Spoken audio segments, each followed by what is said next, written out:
Jarvis, está aí? À sua disposição, sim. Sejam muito bem-vindos ao nosso primeiro episódio, até que enfim nasceu a criança, um projeto que estava no papel há muito tempo. Eu quero começar com chave de ouro. Eu sou Lauro Braga, sou CEO da Jarvis Inteligência Imobiliária. A gente está abrindo esse canal de comunicação de forma leve, prática, descontraída, mas com assuntos relevantes e profundos dentro do mercado imobiliário. O que você não vai encontrar aqui, politicamente correto, papinho de Deus é bom, o diabo aqui não presta, aquele lereado e chamar dono de construtor, e falar de produto, e falar de metro quadrado, de tamanho de apartamento, esquece. Aqui a gente vai falar os bastidores do mercado imobiliário e o que realmente impacta na vida do cliente, desse mercado, dos profissionais, falar de alta performance, falar de tudo que é relevante, mas sem firula, sem besteira. Hoje o nosso convidado para abrir o podcast, eu trouxe um amigo, eu trouxe um irmão, parceiro de mercado e o cara que prefaciou meu livro, está aqui, A Arte de Vender Imóveis para Investidor. A gente tem uma parceria aí de mais de 10 anos, é um cara que já vem falando fácil de alta performance desde os 9 anos de idade e agora brilhou muito nas quadras e agora está brilhando dentro do mercado imobiliário. Meu amigo aí, Thiago Fernandes, para a gente começar a brincadeira, nosso primeiro episódio. E aí, Thiago, já se apresenta, já manda ver. Bom demais, Laurão. Fico feliz demais com esse convite. A gente que se conhece já há 10 anos aí, como você falou, mais de 10 anos. E fiquei muito honrado em vir conversar aqui um pouquinho, porque o seu convite foi exatamente no que a gente pregou nesses últimos 10 anos, que é falar com transparência, falar sem mimimi, falar sem realmente esconder os fatos. E eu acho que esse foi o grande motivo do sucesso da nossa trajetória com os nossos clientes. Foi esse fator que foi transmitido nas nossas vendas, nas nossas parcerias de negócio. E a gente vai trazer um pouco dessa nossa cultura, dessa nossa característica da sinceridade, da transparência, para esse grande evento que é o lançamento do seu podcast, que com certeza será um sucesso grande. Thiago, e o tema de hoje, a gente vinha falando muito do que realmente trazer esse momento de mercado, que a gente está vivendo um momento meio louco, a gente estava até conversando aqui nos bastidores, entender um pouco o cenário, né? E o tema é o futuro da rentabilidade com imóveis, né? O que assusta muita gente aí, que a gente sabe que todo evento ele vem para contornar e modelar o mercado e temos alguns eventos para o próximo ano. A gente tem uma eleição que é crucial para o mercado imobiliário, o mercado financeiro. A gente tem uma reforma tributária, que é um evento que isso vai mudar a forma de enxergar imóveis. Então, esse tema do futuro da rentabilidade, ele é sensível, ao mesmo tempo que a gente tem que ser jogo aberto. Essa coisa de vender, empurrar o produto de qualquer jeito, isso já passou. Então, eu queria hoje que a conversa aqui, o bate-papo, fosse muito para mostrar ao cliente o esforço que a gente faz para entregar um produto de alta performance e o porquê, o que é esse produto, como é que você enxerga o mercado, né? Com certeza, Laurão. Eu acho que o momento que a gente vive hoje, e até olhando para um futuro não tão distante, estamos falando aí de 2026, todos esses fatos que você está narrando são fatos para 2026, então podemos aí encaixar esses momentos como curto prazo, é realmente algo para se estudar muito. Eu acho que a palavra de rei hoje no nosso mercado e na nossa vida é preparação. Se você conversar com um advogado tributarista que está estudando a reforma tributária, ele tem dúvidas. Então, ele tem dúvidas. Então, não existe ainda uma fórmula mágica, principalmente para o setor da incorporação imobiliária, que vai ter muitas formas de se creditar. A conta não é uma conta simples, de como é que vai ser o aumento da carga tributária. O aluguel, a gente já tem uma conta um pouco mais objetiva, mas eu acho que a palavra de rei é a preparação, os empresários, os investidores se prepararem, fazerem os seus planejamentos sucessórios, seus planejamentos tributários, os seus estudos, as suas compras assertivas, mais do que nunca. Eu acho que a gente vivenciou muito nesse lançamento do Spot Ocean esse argumento, né? Que era um momento, além desses fatores, de mais oferta. Então, a gente tinha muito no discurso do filtro, de separar o joio do trigo, porque o Spot Ocean é realmente um produto único. E eu acho que o nosso comprador, mais do que nunca, ele tem que estar atento a isso e ele tem que estar mais seletivo do que era antes. Você acha que se eu falar para o mercado, para os meus clientes, que a partir de 2026, nenhum comprador de imóvel, principalmente se tratando de produtos para investimento, deverá comprar um imóvel sem ter com ele profissionais para lhe auxiliar? Advogado, contador, o próprio corretor. Eu estou enxergando que o mercado vai ficar de uma forma que você vai precisar ter um auxílio de bons profissionais no início da sua jornada. De saber assim, para que eu quero esse imóvel? Qual é a finalidade? Então, como eu chego no meu melhor resultado, na minha melhor performance, na minha menor carga tributária, como é que eu ajusto isso? Eu acho que a coisa funilou para que a gente tenha os melhores profissionais na entrada. Com certeza, mais do que nunca, né?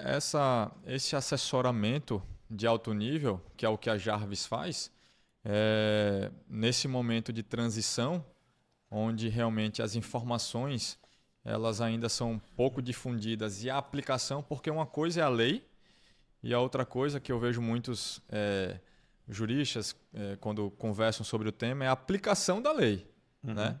Então, a maturação desses fatores, ele vai ter um período de transição e é obviamente que os investidores que não são especialistas no assunto, eles devem se assessorar com certeza, né? Eu acho que até entender, como você falou, qual o objetivo daquela compra é importante. Se vai se comprar na pessoa física, se vai comprar na pessoa jurídica, será que as antigas holdings imobiliárias têm a mesma função com a reforma tributária, né? Será que a diferença da carga tributária continua sendo grande? Então, todas essas análises, esses estudos, você me falou ali nos bastidores que o seu próximo episódio é sobre a reforma especificamente, né? Isso. A gente está aqui antecipando um pouquinho de modo mais genérico, mas eu acho que vai ser um fator, vai ser um momento muito importante para que os nossos clientes tenham esse assessoramento agora mais do que nunca. E até é estranho, né? Porque tem uma hora que hold é o momento, né? O assunto do momento. Então, todos os advogados correndo ali, cliente faz a hold. Aí muda, não, hold aí já, eu acho que é o fim das hold. Já não hold já não vale tanto a pena, já tem que saber qual é a função, qual é o objetivo daquele... Cara, a gente viu situações de empreendimentos com licença e a licença foi revogada, pô, no meio do produto. Então, assim, olha a insegurança jurídica que a gente talvez vive. Inédito, né? Inédito, pô. Então, assim, vamos vender só depois de toda a documentação, depois de todas as licenças. Como assim? Tiraram a licença de um produto? Então, de fato, a gente vive num país que a parte jurídica hoje é muito sensível, né? Assim, meu pai, você conhece ele muito bem, né? Ele é, na verdade, um grande entusiasta da segurança jurídica para os negócios empresariais, né? No nosso caso específico, para o nosso ramo, incorporação imobiliária e a hotelaria também um pouco. E a gente costuma dizer o seguinte, no Brasil, até o passado é incerto, né? Você citou esse exemplo aí de um alvará que foi revogado, acho que é algo talvez inédito aí para o nosso mercado, mas a gente que empreende no Brasil, a gente tem que ser malabarista, né? Porque empreender num ambiente de incerteza, que naturalmente já e a gente enfrentar um cenário de reforma tributária que, na verdade, em tese veio para simplificar, né? A reforma tributária, o conceito dela é simplificação, mas que para chegar nesse cenário de simplificação vai bons anos. Até a gente realmente entender como é que a gente vai operar com essa reforma. Então, assim, eu me orgulho muito de ser empreendedor no Brasil, acredito que você também, porque são muitas variáveis. E agora vem mais uma, talvez pouco ou jamais vista com a intensidade que a gente vai ver essa reforma. E essa sanha desenfreada do governo de arrecadar não para de buscar novas formas de arrecadar. Cara, a tributação agora sobre LCA, LCI. Então, não para, pô. Não tem. Ó, por mais que ele consiga recorde de arrecadação, ele está buscando mais. E aí, nós como empreendedores, no cenário de maior juros real do mundo, Selic a 15%, você é melhor pegar dinheiro com agiota do que você pegar um crédito no banco. A gente tem um crédito caro, porque a gente está concorrendo com o governo, a gente está pegando dinheiro emprestado, o governo também. Então, o nosso dinheiro está ficando caro. Cara, é desafiador. É um mercado onde o dinheiro está se escondendo, porque o cara prefere não se arriscar. Se fosse algo que a gente está vendo um controle fiscal, a gente está tendo uns juros altos ali, mas é momentâneo, o investidor ele entende isso, mas a gente não vê a contrapartida do outro lado, cara, fica uma incerteza total. Laurão, acho que você falou aí duas palavras-chave. A primeira delas, acho que é desafio, né? E complementando esse cenário de desafio, até para não trazer também um ambiente de muita, digamos assim, tragédia para o nosso podcast, né? Mas na verdade eu acho que é o seguinte, todo cenário de desafio, assim, até sendo um pouco clichê, mas a gente viveu junto esse último cenário de desafio. Se você se lembra bem, em 2014 a gente estava iniciando a nossa parceria. Uhum. E nos cenários de desafio como esse, a gente encontra grandes oportunidades. Então, o crédito está mais caro, mais do que nunca, né? Estamos aí com o Selic de 15%, já num patamar parecido há algum tempo. Temos um cenário de reforma tributária para o ano que vem, e aí é que vem a sobrevivência e o destaque das empresas sólidas. Eu acho que 2026, assim como foi 2014, 2015 e 2016, vai ser o momento de sucesso, vai ser o momento de se sobressair aquelas empresas que têm trajetórias ao longo dos anos de credibilidade. Aquelas empresas que fizeram a sua construção ao longo dos anos numa base sólida. Aquelas empresas que se prepararam para momentos como esse e não são aventureiras.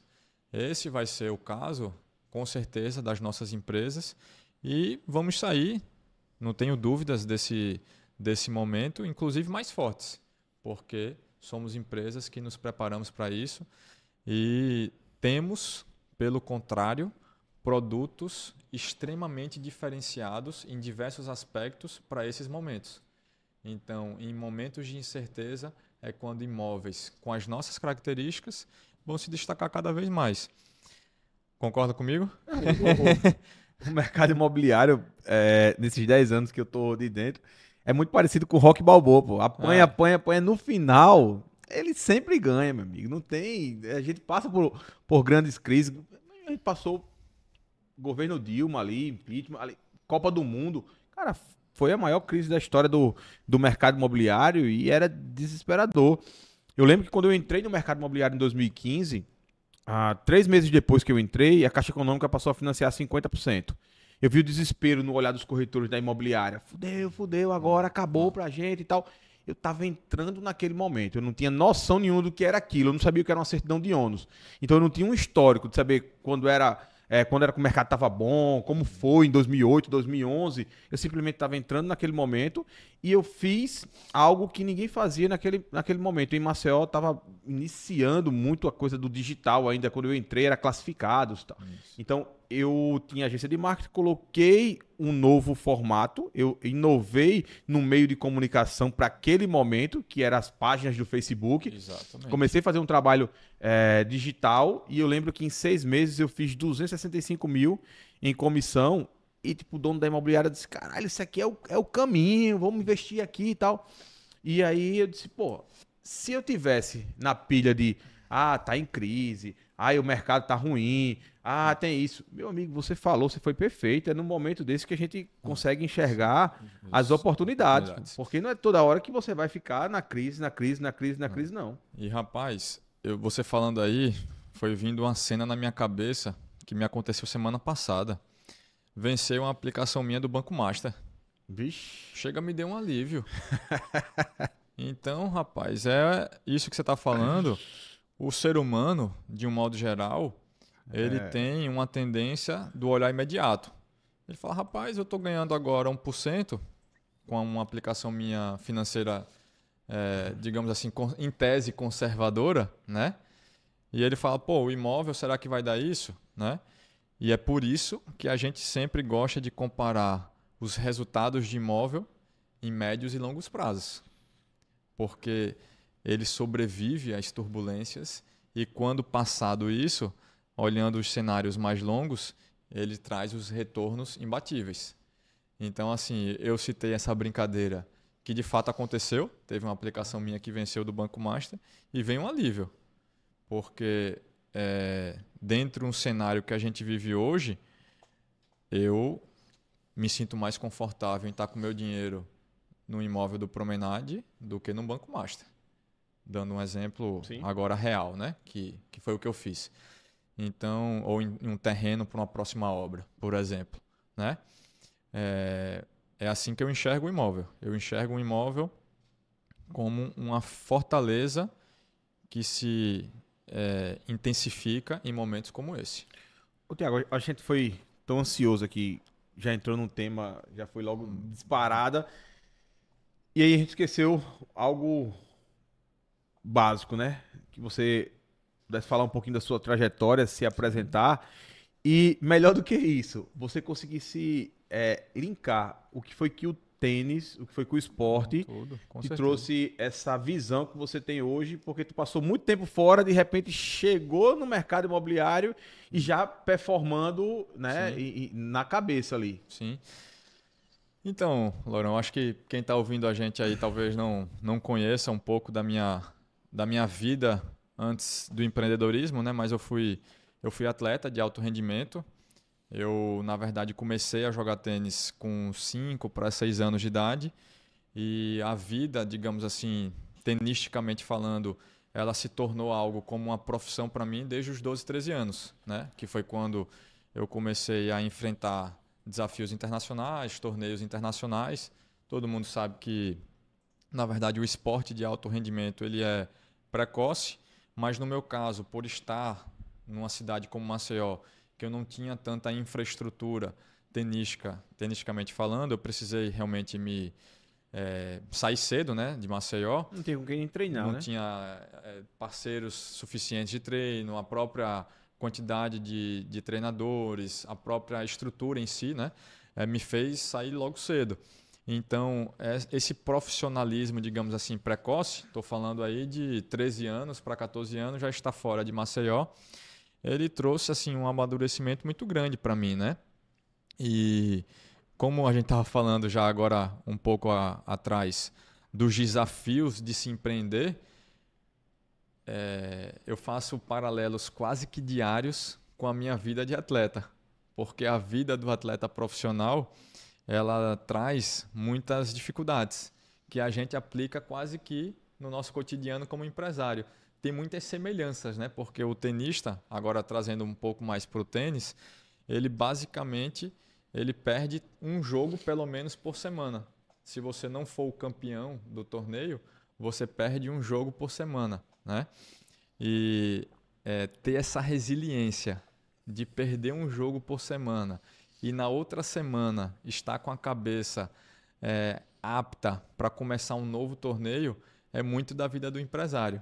Levar pancada e levantar. É o Rocky Balboa que você estava falando, né? Então a gente bate, a gente bate, a gente bate, a gente apanha, a gente bate e a gente sobrevive e a gente acaba aplicando uma frase que eu aprendi com o meu ex-treinador, um cara que eu sou fã chamado Larry Passos, né? Que foi o treinador do Guga também, que é o aprender a gostar de sofrer. A gente começa a ter um sentimento de que o sofrimento vai vir, a gente tem o conhecimento que o sofrimento ele vai existir em algum momento, mas a gente está preparado para ele. E a gente gosta dele porque a gente tem forças e a gente sabe que a gente vai superá-lo com trabalho. Porque a gente que é empresário, a gente não tem medo de trabalhar, né? Então Ô, é Lucas, muito... isso deu um corte, deu um corte top, viu? Não é não?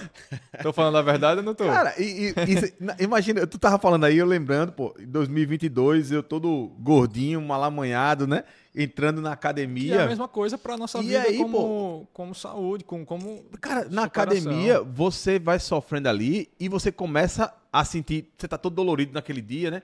Aí Isso. você vai, se recupera, tal. Aí no outro você tá Exatamente. dolorido, outro músculo, tal. No dia que você treina, que você não fica dolorido, você acha estranho. Rapaz, Pô, peguei leve hoje. Peguei leve, Isso. porque você gosta da dor, você se Exatamente. acostuma com aquela dorzinha. Isso. A dor, ela passa a ficar atrelada ao resultado, pô. Ela Então você sempre sabe, te leva um degrau a mais. você sabe que você É. precisa ali da dor pra Isso. buscar o resultado. Pô, sensacional. Foi isso, então. Assim, essa minha trajetória no esporte, né? Que acabou tendo até um fim, que até foi na época do fim doloroso, né? Porque eu era meio que digamos assim, existia uma expectativa muito grande que eu fosse realmente a próxima, digamos assim, a próxima promessa do tênis brasileiro. E pelos fatores principalmente físico e depois emocionais e decisões pessoais acabou não sendo. Isso também trouxe alguns ensinamentos para mim, do ponto de vista de saber conviver com essas expectativas também não atingidas, que, cara, hoje, na nossa vida, né, de empresário, a gente nada mais é do que vencedores de desafios. Então, quando eu estava falando do aprender e gostar, né, a gente gosta, na verdade, no final das contas, de sofrer, é muito isso. A gente está falando agora de cenários para frente que a gente sabe que o sofrimento vai vir. A gente já está preparado para ele. Mas o legal é que a gente aprende aquela frase do Bernardinho, né? De sangrar no treino. Então a gente vai se preparar, a gente vai Foi difícil superar. pra tu, bicho, sair do tênis e de repente tá dentro do mercado imobiliário, assim, Extremamente. a tua cabeça, como Extremamente. ficou? Eu lembro que uma vez tu falou que tava um dia no Japão, no outro dia tava na sala de aula. A parte mais difícil da mudança da minha vida, quando não atleta, foi exatamente os primeiros meses depois da tomada de decisão, realmente, de seguir uma carreira, digamos assim, primeiro acadêmica e depois empresarial, né, Laurão? Porque, cara, eu estava acostumado durante aí 10 anos da minha vida, ter uma rotina de nômade, praticamente, né? E mais do que isso, o que mais me impactava naquele momento era porque eu tinha vivido um sonho que tinha sido muito intenso durante muitos anos da minha vida, né? Então você imagina aquele sonho, ele minguar, né? Nos últimos 2, 3 anos da minha carreira. Eu, obviamente, tomei a decisão de voltar extremamente, digamos assim, em paz, né? Sólido. Eu estava tranquilo no momento que eu tomei a decisão, mas a gente não podia negar, naquele momento da tomada de decisão, que eu tinha sonhado com aquilo dia e noite. Eu tinha dedicado uma vida de perda de juventude e adolescência para isso. E aí você viver uma nova rotina, que não é que você vai viver uma nova rotina e que você pode voltar depois para esse sonho, caso não dê certo. Você esquece aquele sonho, você apaga 15 anos de sonho da sua vida e você realmente abre uma nova página de livro sem olhar mais para aquela, entendeu? Não era um teste, não era uma coisa que eu podia voltar atrás, né? Então, assim, foi um momento muito, muito drástico para a minha vida e trouxe muitos ensinamentos, né? Assim, na época, quando eu voltei aqui para essa minha vida empresarial, eu fui cursar engenharia civil, né? Que trouxe uma dose de desafio a mais, porque o curso de engenharia, principalmente no começo, ele é um curso difícil, né? Porque você está ali pagando matérias como cálculo, física e tudo mais. Então, você ainda não tem aquela vivência na profissão em si. E eu fiz questão de ser estagiário em engenharia. Então, para mim, foi uma decisão até pessoal. Eu até tornei, digamos assim, aquele momento mais difícil, porque eu queria vivenciar aquela trajetória desde o começo. eu não queria ser diretor de uma empresa, mesmo que eu seja diretor comercial e administrativo, sem ter cursado engenharia civil, né? Eu fiz questão de cursar engenharia civil e eu fiz questão de ser estagiário de engenharia civil até para entender. Hoje não sou diretor técnico, como você sabe, o meu irmão é, mas não podia deixar de entender todos os campos da empresa para poder tomar uma decisão com o Pedro, para poder tomar uma decisão com meu pai na época e participar daquilo como um todo. Mas realmente para mim, que estava distante de uma sala de aula, né, foi um desafio grande. Tu ficava... Se mexia com você quando tu via aquelas matérias falando a promessa do tênis hoje é estagiário, né? Aquelas matérias sensacionalistas, né? Pra puxar Ibope. Mexia contigo aquilo? Muito, muito, Laurão. Assim, foi o momento que eu mais me espiritualizei na minha vida. Esse momento, eu sempre fui um cara cristão, assim, muito, muito próximo a Deus no sentido de ir à missa todos os domingos, quando estava no Brasil, né? Quando estava fora do Brasil era um pouco mais complicado. Mas eu acho assim que a gente, ser humano, acaba se aproximando mais de Deus e graças a Deus hoje eu mantive essa espiritualidade, mas a mudança ali de chave foi nesse momento, né? E aí a gente espera ter uma dificuldade muito grande para se aproximar, né? O que não deve acontecer, mas dando aqui o meu exemplo de vida, foi nesse momento que eu me aproximei mais de Deus, né? Foi o momento realmente que eu conheci a irmã Sandra. Não sei se o pessoal aí conhece, mas você deve conhecer lá do Madalena, né?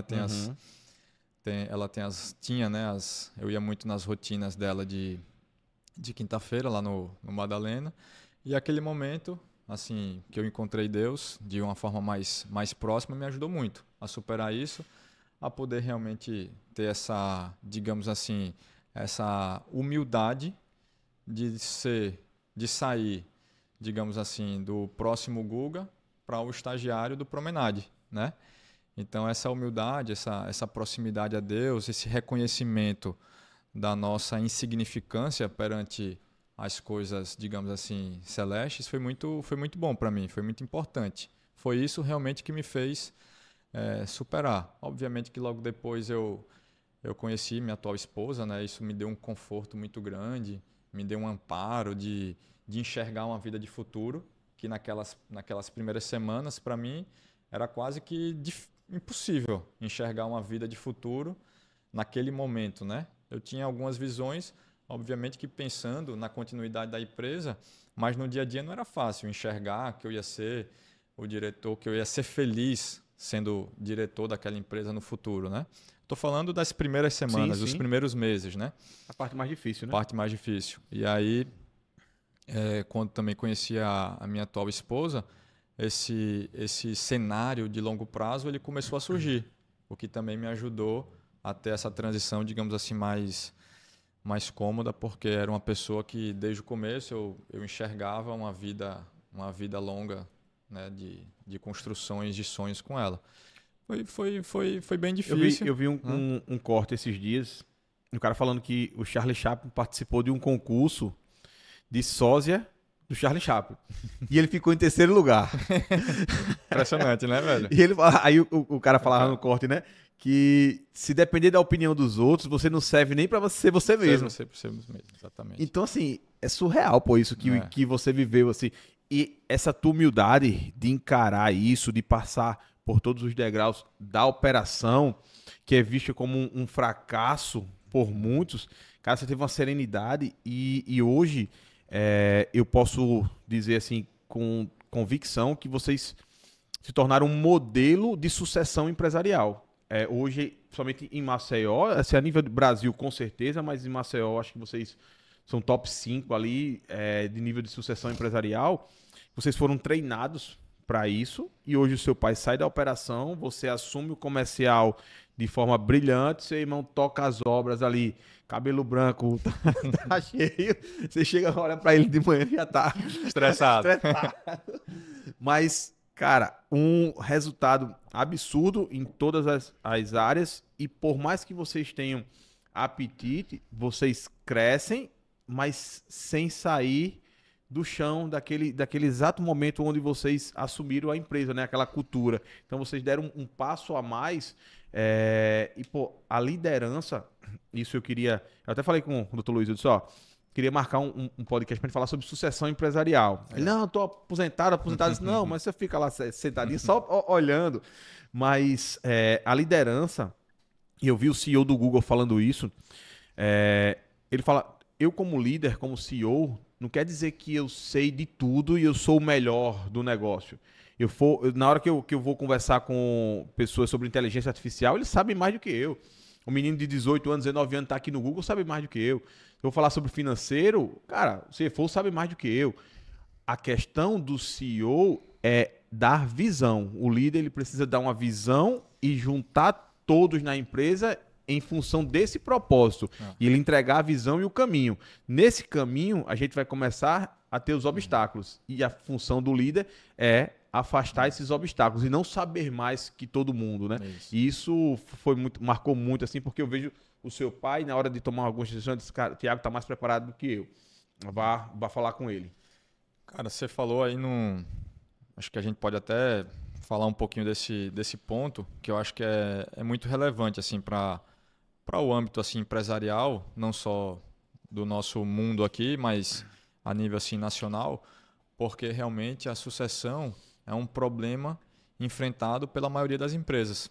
E a gente costuma ir em várias palestras que a gente vai sobre o assunto, a gente vê lá os percentuais que vão reduzindo de acordo com as gerações, né? Tantas empresas não passam para a segunda, tantas, quase que 90% não passa para a terceira. Então, essa dificuldade da passagem de geração é muito função de quem é o fundador, de quem está na geração acima. E aí eu vou deixar aqui o meu depoimento, na verdade, para dizer que o sucesso do meu pai como empresário é tão eficiente, tão gratificante como a dele como sucessor, Laurão, porque eu acho que a sucessão ele parte de dois princípios. A formação de quem está vindo e, em seguida, a autonomia que é precisa ser dada a partir da confiança que você ganha nessa pessoa, porque você sabe que ela está preparada. Então, eu acho que meu pai fez as duas coisas. Ele nos preparou e ele nos deu autonomia baseado numa confiança. E eu acho que falta muito essa descentralização, voltando na humildade, de as gerações de cima entenderem e enxergarem um momento que uma geração mais na frente pode agregar mais para a empresa. Foi isso que aconteceu com a gente. Então, aconteceu isso com a gente sem a gente perder a essência e, graças a Deus, a gente consegue manter o meu pai numa função de conselheiro, numa função que grandes empresas chamam do conselho consultivo. Então, hoje a gente conta basicamente com a empresa onde a sucessão ela foi consolidada, mas a gente não perde a benesse de ter meu pai ali no conselho. Então, quando a gente está indo por um caminho que ele já passou, ele fala, ó, o caminho não é esse não. Vem mais para cá que isso daí eu já vivi. É assim, assim, assado. Quando a gente pensa em tomar uma decisão que vai nos colocar num risco a mais, ele fala, ó, por aqui não, vamos por ali. Então, assim, a gente só tem assim, a agradecer. E eu acho que a Placic e a TPH elas se identificaram muito com a Jarvis porque a gente compartilhou muito desse pensamento, né? De qualidade é melhor do que quantidade. Cara, assim, eu falo você assim porque a gente tá mais junto, né, no dia a dia, né? Até mais do que seu pai, do Luiz, do que o Pedro e o Hugo. E você se torna um modelo, uma referência para muitas pessoas que estão ao seu redor. Muitas vezes você talvez não perceba, até perceba isso, mas você passa a ser uma referência. E eu vou abrir algo pessoal aqui, seu, porque eu disse a você que era sem filtro aqui, mas não tem isso não, que me marcou bastante. Cara, a gente tava conversando um pouquinho antes do lançamento, eu acho que na época do lançamento do Spot, eu tava conversando com você, e aí você falou, rapaz, eu tô pensando em trocar de carro. E aí surgiu, na época, uma negociação que poderia entrar uma Porsche. E aí eu disse, Thiago, tá na hora de você andar de Porsche. E você na hora disse, você tá louco? Isso é muito... Quanto é essa Porsche? Eu disse, 500 mil. Não, isso é maluco, não. Tô precisando trocar um carro ali na casa dos seus 200 e pouco e tal. E, cara, assim, o nível de maturidade pra você, no nível que você tá, ganhando dinheiro, sucesso nos últimos 5 empreendimentos, assim, e você cada vez mais avançando... Se fosse qualquer outra pessoa que não tivesse essa identidade muito bem resolvida, sim, irmão, era Porsche. Outra coisa, falei pra você, Thiago, vamos pra Dubai. Você disse, cara, tô voltando da Itália, já gastei muito, não dá. Como assim? Como assim, irmão?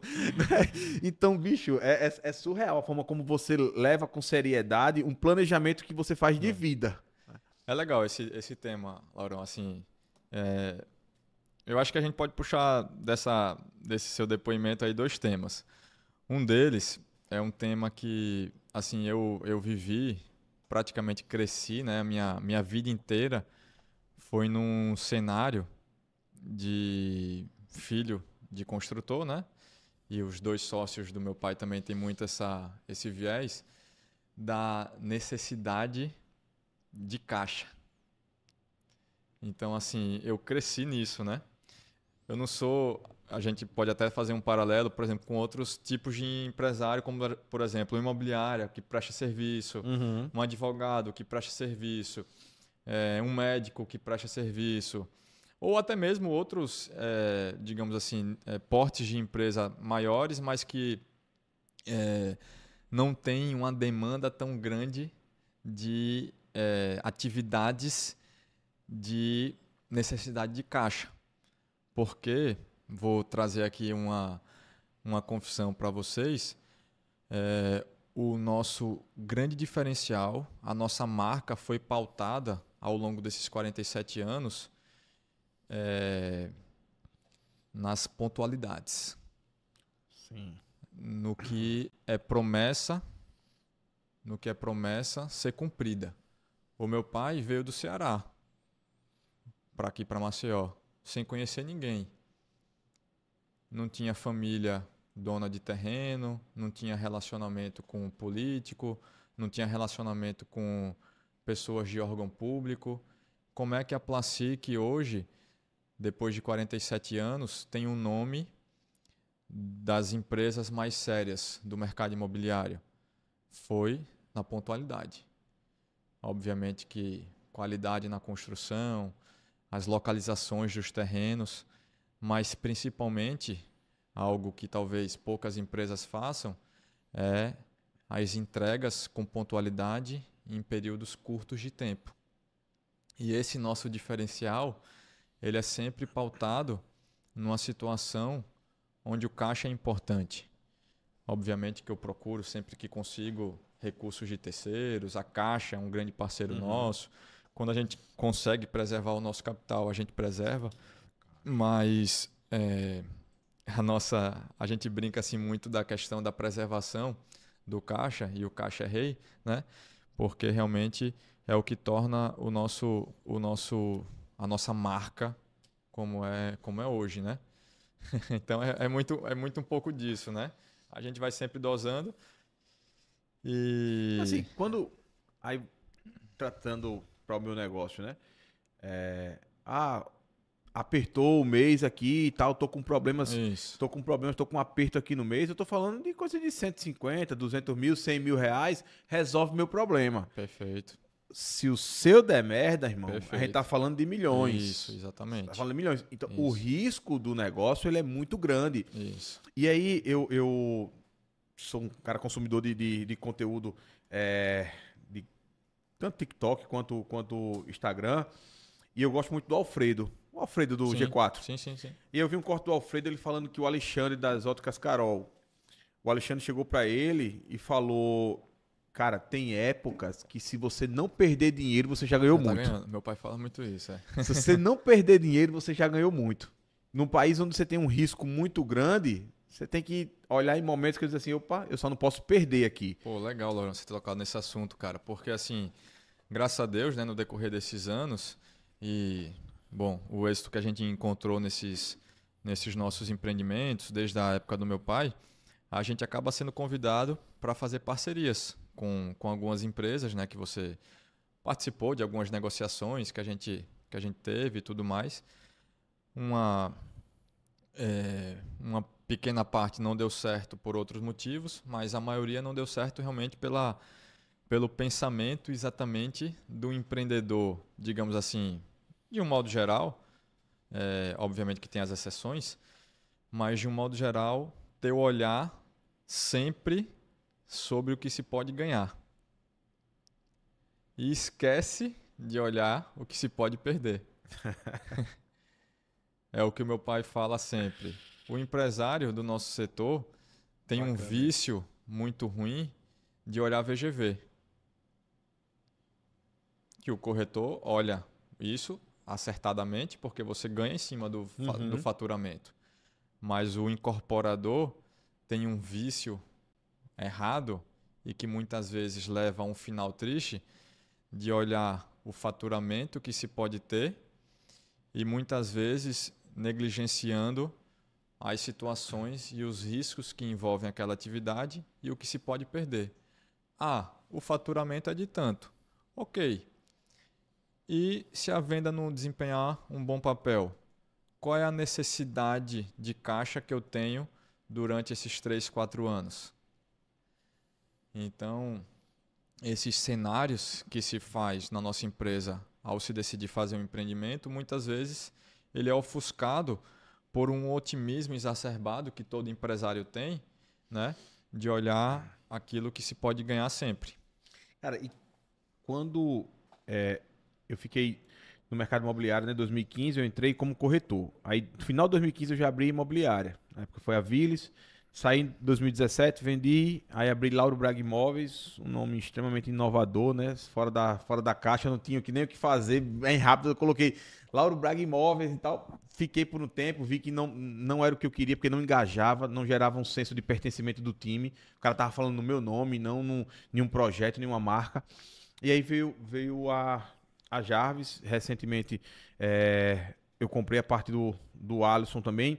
E hoje eu tô só aqui no projeto, mas quando a gente desenhou esse negócio aqui em 2022, a ideia foi, como está nesse livro, pessoal, A Arte de Vender Imóveis para Investidor, a gente fala muito aqui dos ciclos imobiliários, e se você parar para olhar, tudo é história. A gente já tem um contexto histórico, a gente já tem o que aconteceu, você já sabe que as coisas se repetem. Então, assim, eu não sei o que vai acontecer, você sabe o que vai acontecer. Talvez você não tenha os atores ali, mas você sabe o cenário, o roteiro do que vai acontecer. E aí, na época que a gente estava no momento do ciclo de expansão, eu disse, cara, tudo que coloca vende. Tudo que coloca vende. É um momento onde realmente tem muita demanda, pouca oferta, o estoque do país zerou, Selic a 2%, o mercado bombando. Eu disse, o próximo ciclo, que é o ciclo de excesso de ofertas, o cara precisa ser muito mais seletivo na escolha. E eu decidi abrir uma empresa onde só ia trabalhar com produtos de alta performance. Eu vou analisar isso aqui e vou só trabalhar com produtos que entreguem para o meu cliente um resultado acima da média e eu consiga analisar os principais pilares. Quando eu fui para o primeiro pilar, que foi a segurança jurídica, eu disse, cara, tá uma bagunça esse mercado. Tá uma loucura. E aí eu até perguntei ao seu pai, eu disse, você tem 45 anos de mercado, você lembra desse tempo de algum corretor virar público e bater na coisa do 48 meses após o memorial de incorporação? Porque foi a primeira pessoa que veio realmente para o mercado para falar, abertamente sobre isso. E essa semana, um cliente chegou para mim e mostrando só, fui comprar um apartamento, olha aqui o contrato, 48 meses após o memorial de incorporação. Eu disse, eu assino, mas eu começo a pagar depois do memorial. A consultora não quis. Ou seja, as pessoas começaram a prestar atenção nisso e ter esse norte. E isso, para o nosso mercado, é um risco absurdo que eu não poderia colocar na balança o mesmo produto. Então, se eu só vou trabalhar com produto de alta performance, não é que eu estou dizendo que os outros são ruins, não. Eu estou falando que o meu não pode ser comparado a esse. Porque na época do lançamento do Promenade 2, eu lembro que a gente fez o estudo de concorrentes e eu coloquei produtos como estudo de concorrentes que estão ainda em obra. O Promenade 2 ele foi entregue em 2023. A gente já está entregando o Promenade 3 e o cara está em obra no que foi lançado em 2020. Ou seja, um ciclo que eu estou falando de 7 anos aí, contra um de 3, coloca 4 anos de saldo devedor corrigindo, coloca 4 anos perdido, de aluguel a menos no bolso, aí o cara chega para mim e fala, o metro quadrado tá caro. Irmão, que conta é essa de metro quadrado? Eu não sei que lógica é essa do mercado imobiliário, só fazer essa conta de metro quadrado.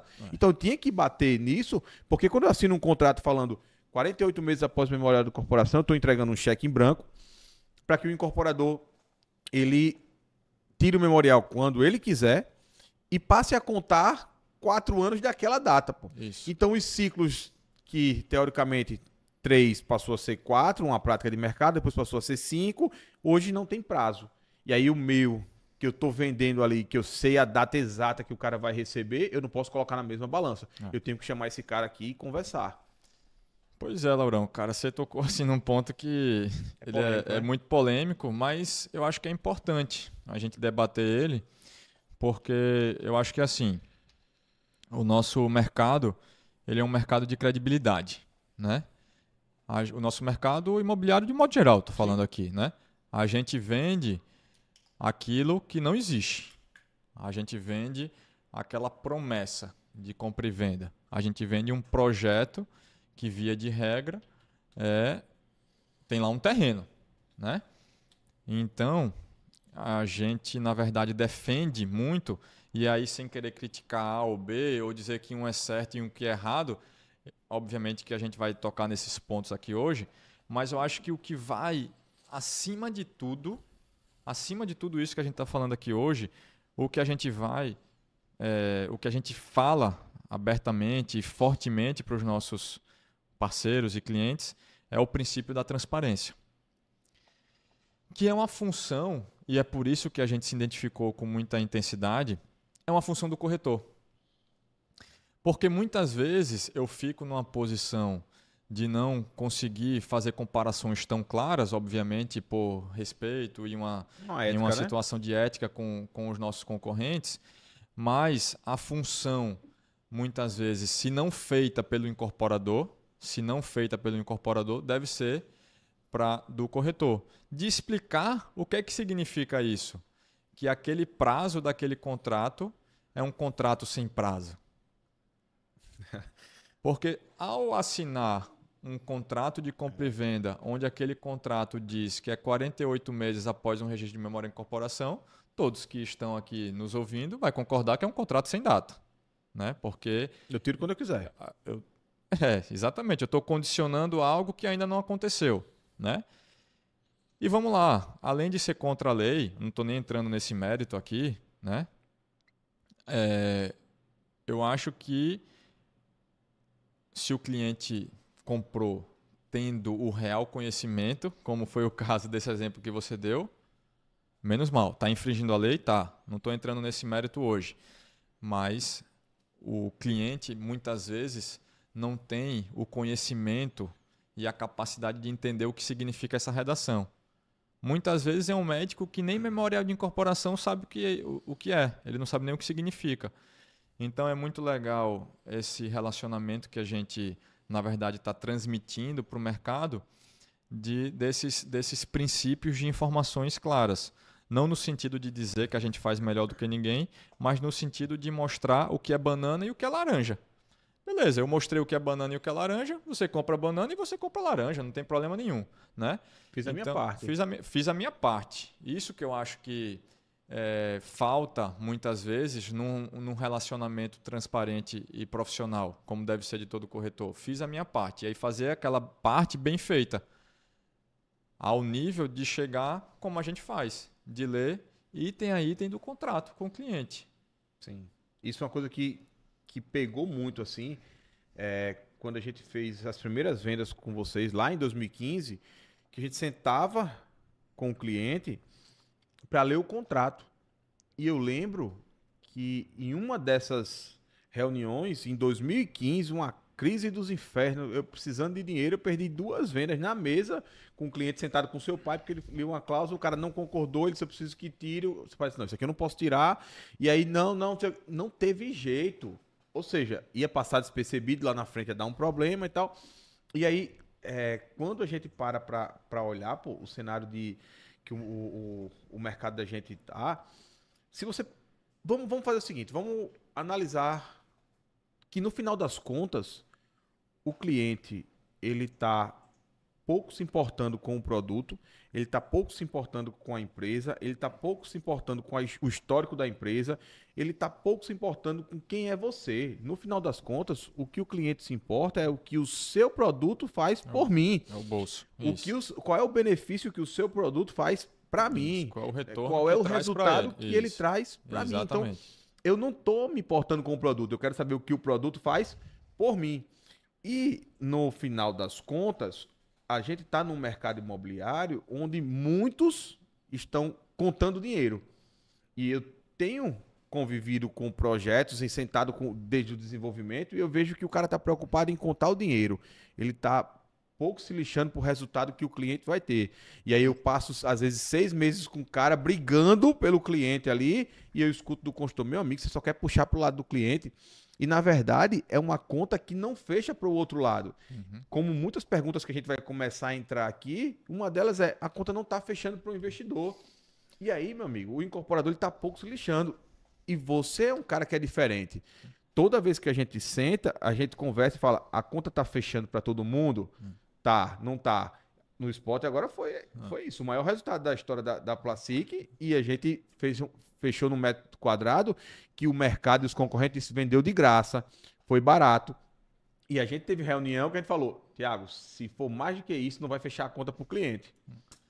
Cara, eu acho que a relação, na verdade, comercial, ela se tornou muito mais difícil, inclusive, de ser feita pelos corretores, porque hoje o cliente ele tem um acesso à informação muito grande.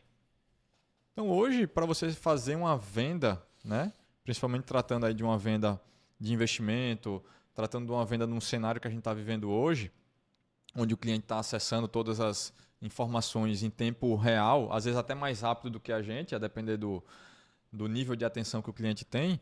Então, a venda ficou uma venda que exige muito mais conhecimento nosso, porque o cliente vem muito mais preparado do que antigamente, né?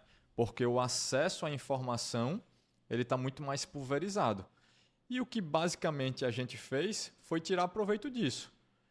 A gente pegou tudo que a gente fazia em 47 anos, mas sem internet, e a gente intensificou a transformação disso, obviamente com a grande ajuda da Jarvis, e a gente passou a transmitir maciçamente isso que o nosso cliente estava carente.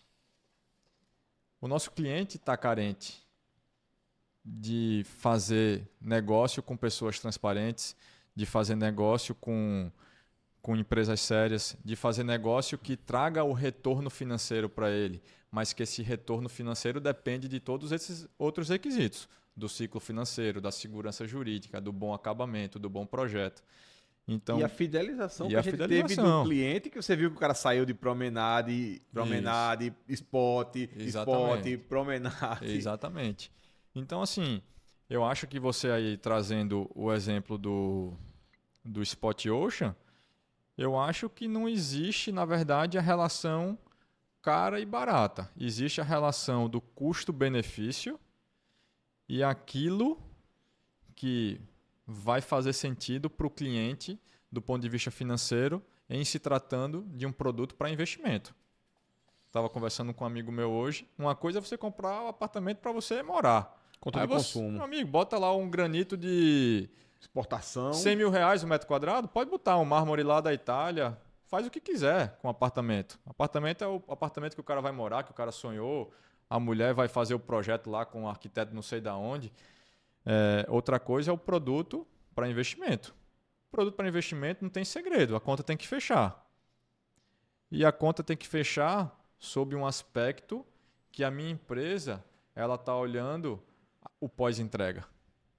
Perfeito. Porque dentro da nossa empresa a gente tem a Mandi Hospitalidade, que vai estar na ponta administrando apartamentos e entregando o resultado para o meu cliente, né? Então hoje, não sei se é a única, mas talvez pouquíssimas empresas no mercado imobiliário têm a preocupação de vender, construir e administrar. Então quando você enxerga esse senso de responsabilidade com o cliente e quando você enxerga que você viveu 50 anos, mas que você quer viver mais 50, você não olha para um produto, né? Você está olhando para os próximos 50 anos. Eu acho que essa é a principal diferença da gente, né? E, assim, para concluir esse assunto, apartamento na tabela não é apartamento vendido, né? Então, o preço na tabela pode-se botar o que quer. Você pede o que pede para Deus. Pede o que pede para Deus. Então, assim, eu acho que o parâmetro, na verdade, em resumo, de venda, aí sendo clichê, tem que ser bom para as duas partes. E o cliente, ele enxerga isso, né? Ninguém precisa dizer para o cliente se é justo ou não. Cara, e falando da fidelização, eu vou contar uma história aqui que você participou agora no Spot Ocean sobre a transparência, o quanto a gente leva com seriedade esse negócio. Eu venho falando nas minhas palestras que o próximo desafio e o grande desafio do mercado de compactos é a revenda. É você falar para o cliente que ele vai ter um ágio e chegar na hora você não conseguir revender porque você está falando de um produto de investimento, o investidor não vende para investidor e chega lá no final a conta não fecha. E agora no Spot Ocean teve um cliente nosso que já comprou, já está no 12º apartamento com a gente, vários da Placic, e aí ele chegou e disse: Lauro, separa 3 para mim. Separou os 3. No dia da assinatura de contrato, você lembra muito bem disso. Lembro bem.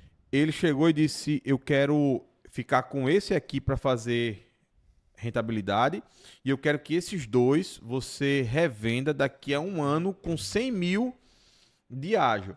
Porque já valorizou na tabela, então eu já tenho uma valorização, mas daqui a um ano vai estar maior e tal. E eu estava com 3 contratos sendo assinados. Eu estou falando de 90 mil reais em comissão, aproximadamente 30 mil reais em cada contrato. E eu disse: ó, vamos fazer o seguinte, esse que você vai ficar para rentabilidade, fique, assine. Esses outros 2, vamos devolver para a tabela, porque daqui a um ano eu não vou conseguir te entregar essa venda, tu vai me cobrar, vai me dar pressão, vai dizer: você não disse que o negócio era bom, a gente vai se estranhar e eu vou perder um cliente que eu tenho já há muito tempo. Aí ele disse: Lauro, mas não está na tabela, não já tá valorizado? Eu disse: sim, mas a gente tem que entender um aspecto. Você está pedindo 100 mil reais de ágio, daqui a um ano você vai ter pagado aí mais 100 mil reais. Então eu estou falando de 200 mil reais que você vai precisar que alguém tenha de sinal. 200 mil reais de sinal não é o comprador de estúdio. O cara do estúdio está preocupado em pagar ali 20, 30, 40, 50 mil de sinal. 200 mil reais já é um comprador que tem capacidade financeira para um produto melhor. Então a gente vai ter dificuldade nessa revenda. Aí, pô, por isso que eu gosto de você e tal, não pode devolver. A gente devolveu, perdi ali momentaneamente 60 mil, mas eu entendo que não é sobre vender, é sobre vender sempre, pô. Eu ganho ali 60 agora e perco esse cara lá na frente, que vai me gerar um estrago muito maior. Então, a seriedade que a gente leva a esse negócio, pô, de passar meses e meses desenvolvendo o produto, brigando pelo cliente e tal, e chegar na hora o cliente achar que é conversa de corretor, que tal, não sei o quê, o cara não entendeu o game, pô. Cara, eu fiz você sabe que eu estou fazendo pós-graduação de gestão em negócios, né? Lá na Fundação Dom Cabral. E me marcou muito uma frase de um professor, que ele falou o seguinte: a cultura da empresa é aquilo que você pensa, aquilo que você age e aquilo que você transmite quando ninguém vê. E o slogan da nossa empresa é construir relacionamentos de confiança. Tão bem incorporado pela Jarvis, onde os relacionamentos de confiança superam a visão daquele dinheiro a curto prazo. E esse momento dessas 3 vendas, eu acho que reflete muito isso.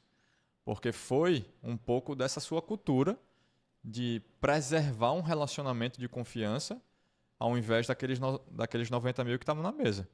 E eu tenho certeza que esses 90 mil, num cenário de uma empresa como a sua de longo prazo, vão ser insignificantes perante o ato que você teve, que é a sua cultura, né? E, cara, assim, você se lembra bem, e talvez seja uma cultura nossa, já entrando aí num tema um pouco mais técnico, é uma cultura nossa as variações de preço na tabela entre apartamentos maior do que o mercado, né? Então você vai se lembrar no Spot Ocean que a gente tinha grandes variações de preços a depender da finalidade do apartamento, né? E essas variações chegavam até R$200 mil. A gente tinha apartamento de 480, 450 até quase 700 mil. E a gente era tão transparente no momento da venda, né? E eu acho que isso é importante, de identificar o que o cliente queria com o apartamento e muitas vezes a gente mostrar que o apartamento da rentabilidade era tal e não aquele que ele estava imaginando. Que apesar dele muitas vezes querer comprar um apartamento mais caro, por uma questão, de repente, de uma visão mais imediatista, e até a sua comissão ser maior, né? Porque você ganha sobre o valor da venda, e a gente fala, cara, se você está pensando só em rentabilidade, vamos para cá? Porque o valor do aluguel não varia nessa proporção que está a tabela. Porque a tabela foi pensando num cara que, de repente, quer ter um outro uso, que não só o aluguel. O cara quer ter uma vista para o mar, o cara quer usar um apartamento, o cara vai querer, de repente, um filho morar. Então, tudo nesse contexto de a gente preservar esse princípio da informação clara. E eu fiz até uma carteira pública, você está aí outros vídeos aí no meu canal, você vai ver que todos os meus investimentos eu estou colocando publicamente, mostrando que não faz sentido algum eu falar para o meu cliente que o negócio é bom, que é um produto bom, e eu não aproveitar isso aí. Isso. Se eu tenho uma informação privilegiada, se eu saio até na frente do meu cliente. E no Promenade 3, eu comprei um apartamento que na época, no lançamento, eu comprei por 400 mil, ele nessa terminação, e a terminação do outro lado era 600. Ou seja, no mesmo andar, R$200 mil de diferença. Porque um estava com perfil de moradia e o outro para investimento. Isso. Eu que vou fazer temporada, era claro para mim que quanto mais barato, melhor a minha conta. Isso. Então, usei essa estratégia e vou testar a partir agora do dia 30 de outubro, quando eu receber as chaves eu vou testar essa operação. Então, mais uma forma de deixar tudo claro, tudo aberto para o cliente, e o cliente sabe que o meu dinheiro também está junto com o dele ali. E a gente entra junto nos nossos lançamentos. Acho que é muito legal isso, né? Um aumento de credibilidade muito forte no momento da venda, porque eu me lembro muito bem desse seu momento do Promenade 3, que foi, eu acho que uma virada de chave, uma das viradas de chave que a gente teve, que foi a sua compra do apartamento. Aquilo lhe deu um nível de credibilidade muito grande para vender. Qual foi que você pegou, né? Isso. Qual foi o que você pegou? O que é que você está querendo fazer? Porra, o cara que está me vendendo está comprando. Então, assim, eu já estou aí na empresa há 11, 12 anos e eu não via com muita frequência, pouquíssimas vezes, o corretor realmente se colocar numa posição de comprar um imóvel antes de começar a vender. Então, acho que foi uma das suas viradas de chave e eu acho que o nosso cliente ele vem sentindo muito isso, né? E eu tô com vocês nos últimos quatro produtos, né? Promenade, Spot e Bela Vista. Bela Vista. Então, assim, muita gente vem falando, rapaz, como é que é esse sucesso de vendas, tal, como é que o pessoal está vendendo tudo, uma grande parte no lançamento. E eu acho assim, o nosso mercado, quem está próximo da gente, está vendo que a gente está fazendo uma venda daquilo que a gente vende para nossa mãe. Né? Eu costumo muito brincar. Exatamente. Que às vezes o cara fala assim, Thiago, eu quero parcelar direto com você. Eu falo, cara, vem cá. O parcelar direto comigo, ele implica depois da entrega, nessa taxa de juros, mais a inflação e tudo mais, será que é bom mesmo isso para você? Então, assim, estou dando aqui um exemplo besta, mas dentro de um contexto que eu acho que os nossos lançamentos, os nossos produtos, vêm transmitindo muito isso. Aí o cara fala assim, vocês venderam tudo no lançamento, né? Foi 100% vendido no lançamento. A gente não está falando do lançamento. A gente está falando que a preparação é o que você falou mais cedo de suar no treino, na preparação. Pessoal, a gente está em outubro. Tivemos hoje já a segunda reunião para falar de um projeto que iremos lançar em novembro de 26. Eu estou falando que mais de um ano estamos conversando para chegar no produto e chegou uma versão, já mudou, é outra versão, agora quebrando a cabeça para achar a metragem, achar os componentes certos para um conceito de produto que não tem em Maceió e que a gente quer trazer algo inovador, mas brigando porque a conta vai precisar fechar. Isso. E a nossa reunião de hoje, né, foi a briga toda, foi a conta não vai fechar, tem que mudar isso, tem que ajustar isso, mas isso aqui, essa objeção. Então, um ano de preparação para chegar assim e dizer, vendeu tudo no lançamento. Não foi no lançamento, foi nessa construção que a gente vem fazendo junto, né? Perfeito, eu acho que é muito isso. Está tudo dentro desse mesmo cenário, desse mesmo contexto, da gente ter realmente essa mania, essa vontade de fazer as coisas da melhor forma possível. E eu acho que é muito da nossa cultura isso, né? De a gente realmente não descansar enquanto a gente não acha que o projeto está perfeito. Então, muitas vezes, assim, é uma coisa até que envelhece muito a gente, né? Porque a gente está olhando sempre muito para frente, muito para frente. A gente está falando de um produto que vai ser lançado em 2026, que eu comecei a negociar em 2024, terminei em 2025, já estou falando do projeto. E que só vai estar pronto em 2030. 30, ciclos muito longos, né? Ciclos muito longos. Se então, você erra no conceito, ele já nasce velho. Nasce velho, exatamente. Então, na verdade, hoje, a segunda tabela já está o produto velho, pô. A gente está entrando aqui já num segundo tema, que é o da dificuldade de fazer o lançamento assertivo, né? O quanto de esforço que exige do empreendedor, da imobiliária, dos corretores que estão próximos a esse produto, de acertar na mão. Porque eu estava até vendo um vídeo esses dias de um empreendedor do nosso segmento, que ele estava falando o seguinte: se eu colocar uma tabela mais alta do que o mercado aguenta, já era. Eu posso colocar mais baixa e subir, se eu vejo que tem espaço para isso. Se eu colocar mais alta, como é que eu faço para baixar? Depois já era. Começa desconto, começa não sei o quê, um câncer dentro da empresa, é premiação de tudo que é jeito, é desconto, é aquela perda de valor, negócio terrível, é aquele apartamento na tabela que não sobe de preço. Você pega uma tabela um dia, pega daqui a 4 meses, nem a variação do INCC tem na tabela.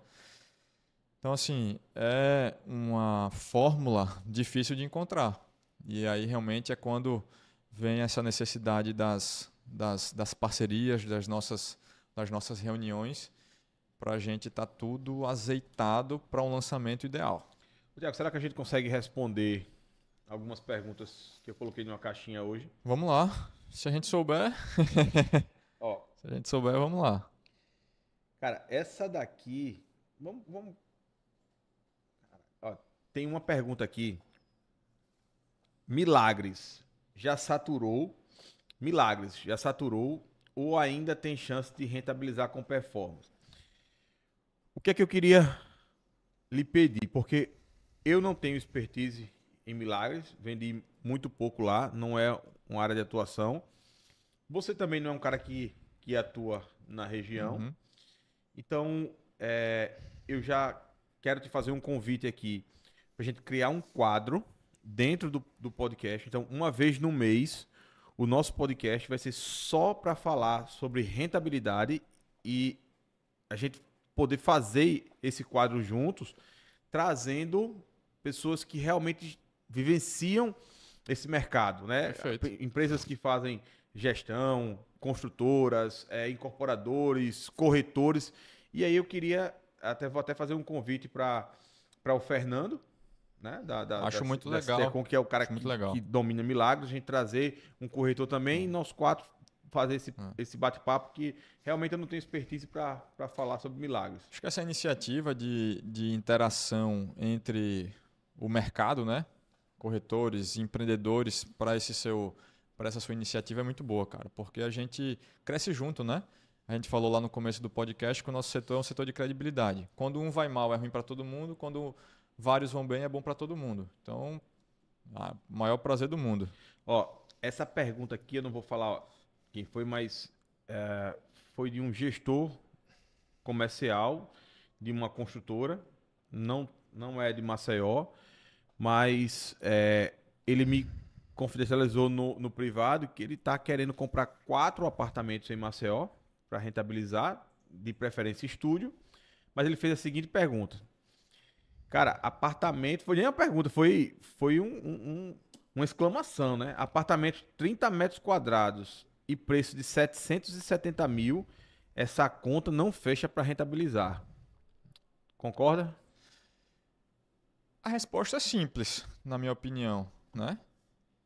Primeiro, antes de responder de forma objetiva, eu acho que a gente tem que alinhar a expectativa. Qual é a expectativa de quem está na mesa?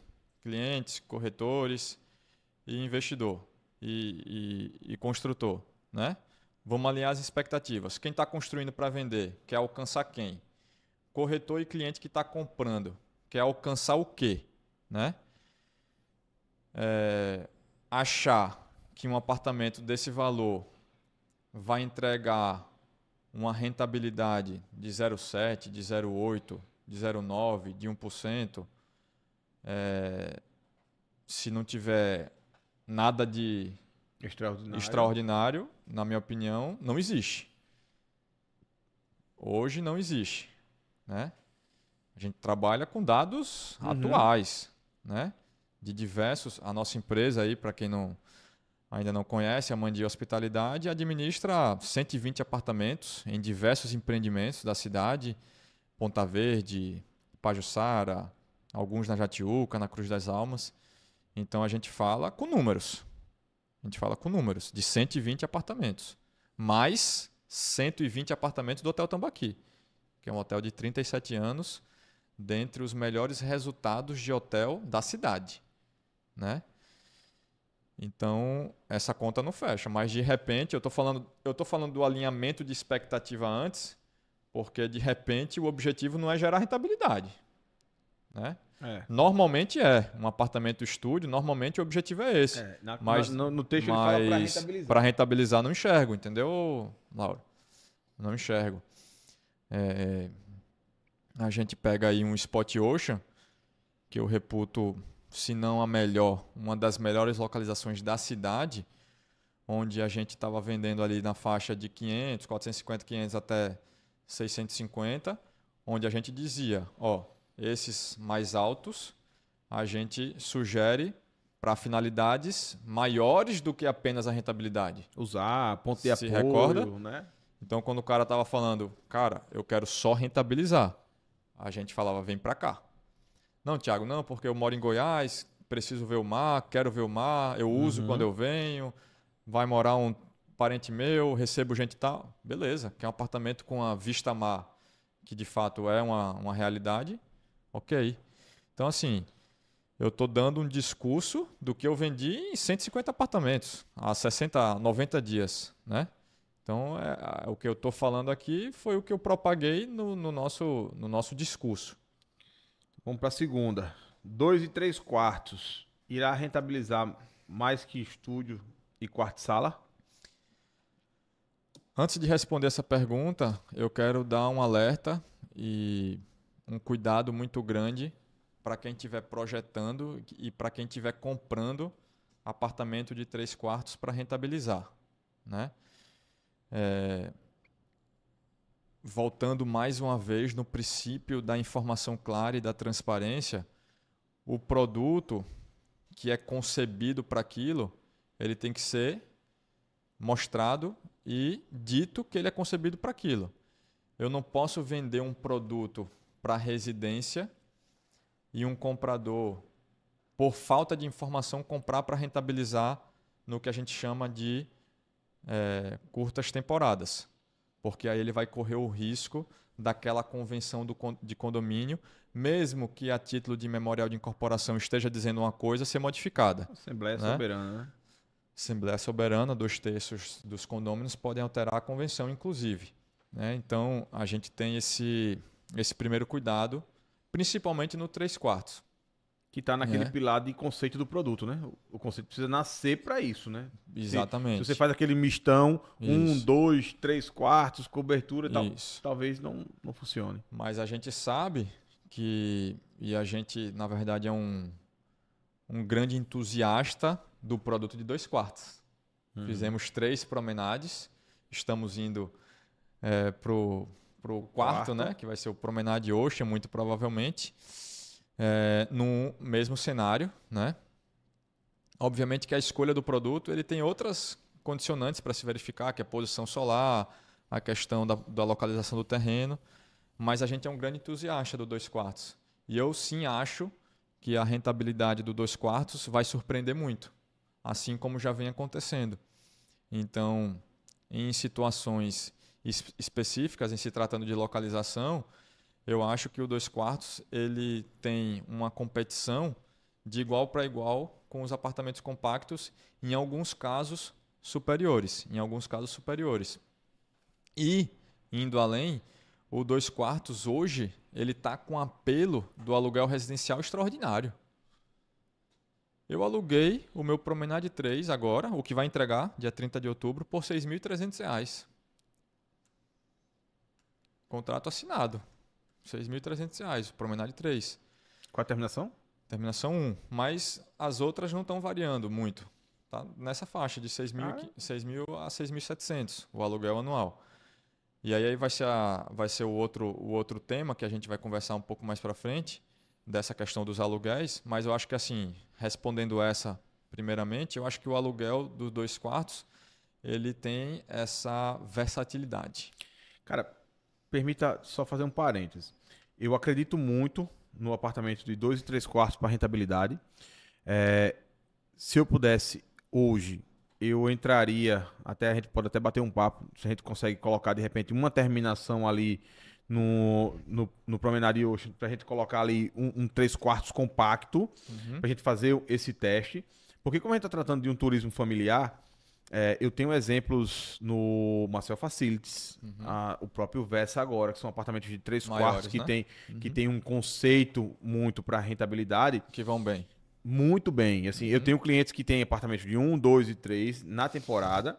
No caso até do Marcelo, lá de Rondônia. Sim. E o Marcelo fala, Lauro, o meu apartamento num prédio mais antigo de 3/4, legal, bom saber. Ele performa muito mais do que o Promenade 2/4 e outro quarto-sala que ele tem. Então, é impressionante o quanto a força do nosso turismo familiar, ele também não tem essa concorrência. Porque não tem apartamentos hoje de 3/4 bons disponíveis para locação por temporada. Legal. E só que, qual é o problema? É que não fecha a conta. E quando você vai para um apartamento de 3/4 com um produto de um conceito para rentabilidade, se você lança um apartamento de muito 70 grande, metros quadrados a 15, 16 mil reais, que se for lançar aqui na parte baixa, é no mínimo isso. Pô, a gente tá falando de apartamentos ali a 1.300.000, 1.400.000. Então é um ticket de um investidor imobiliário já expert. Então é um cara que já está num potencial maior. E talvez esse cara já ache assim, investir em imóvel nesse preço, é melhor eu entrar no sistema de condomínio, é melhor eu comprar uma loja, é melhor eu ir para um outro produto. Então acaba que comercialmente falando não é interessante, mas se tratando de rentabilidade, eu acho que percentualmente falando o 3/4 ele supera. Cara, é uma equação legal essa, é um produto para se estudar. Confesso para você que nunca fizemos, né, você sabe. E, de fato, nunca nos debruçamos nessa possibilidade, mas em se tratando de um produto que nasce com essa concepção e não existe a insegurança jurídica, ou seja, o comprador ele nasce sabendo que a concepção foi essa, é algo que a gente estudaria. De fato, o turismo em Alagoas ele é quase que predominante para lazer e familiar, né? A gente vem absorvendo esse conceito com os 2 quartos, mas o conceito dos 3 quartos, se fechar a conta do valor absoluto versus a diária, não vejo por que não fazer esse estudo. Não, e eu vou lhe mostrar uma planta que o Rochinha, vou chamar aqui para gente trocar uma ideia sobre Minha Casa Minha Vida e sobre investimentos imobiliários no mercado do Minha Casa Minha Vida. Perfeito. Que também a conta do aluguel está fechando. Aquilo que a gente conversou hoje de manhã. Muito bom. Isso. E aí, ele colocou, tem um apartamento dele que está com 60 metros, um pouco menos de 60 metros, 3 quartos com 2 suítes. Perfeito.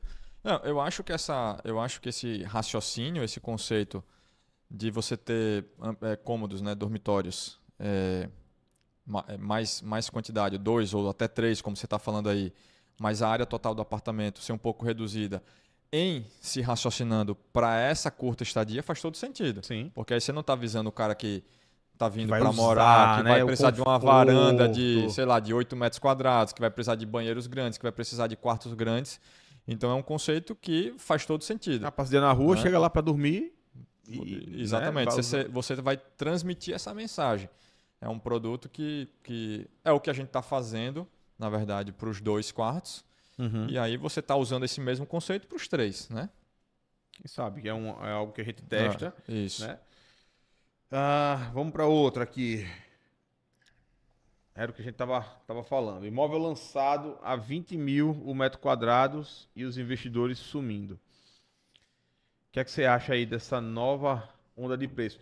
Cara, eu queria falar eu queria que você explicasse um pouquinho, Thiago, que foi uma dúvida dos meus alunos de mentoria, a última turma que eu fiz. Isso a gente gerou um debate bem bacana aqui. E a turma falou o seguinte: ô Lauro, os imóveis na planta não deveria ser mais baratos do que os prontos? Porque antigamente a gente tinha essa consciência de que é melhor comprar na planta, porque você tem o tempo, você tem o fluxo ali. Só que hoje a gente vê um caminho inverso. A gente vê o imóvel na planta sendo lançado mais caro do que o que tá pronto. Então a lógica de mercado hoje se perdeu, né? Faz sentido a gente ainda pensar nisso, que o da planta está mais caro ali, porque quando ele fala que 20 mil metros quadrados dos investidores sumindo, a gente está falando dos lançamentos, né? Porque são poucos os que estão prontos a 20 mil reais. Cara, eu acho que essa sua pergunta, que talvez seja a pergunta para um podcast só sobre isso, ele hoje talvez esteja nesse, digamos assim, nesse fenômeno, na minha opinião, tá certo? Obviamente que tem outras variáveis aqui para a gente debater, mas ele está sendo muito influenciado, na minha opinião, pelo custo do dinheiro. Pela dificuldade que se tem em se comprar um apartamento pronto, em termos financeiros, e a facilidade em que se tem em se comprar um produto de lançamento. Vou ser mais claro. O cliente, quando está comprando um produto de lançamento, por questões de prazo, ele tem uma condição de pagamento que proporciona a ele pagar um preço unitário maior. O produto, perto da entrega, ele tem uma condição de pagamento em termos de prazo que não proporciona isso e, consequentemente, o montante inicial é maior que ele precisa dar.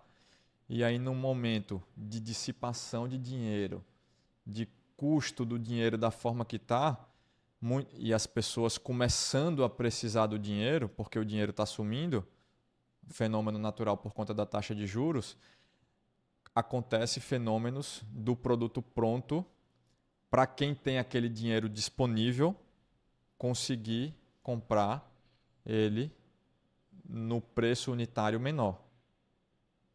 Apartamento de 800 mil, o cara tem que dar 400 mil à vista e 400 mil financiado. Concorda comigo? Uhum. Ou os 800 mil à vista.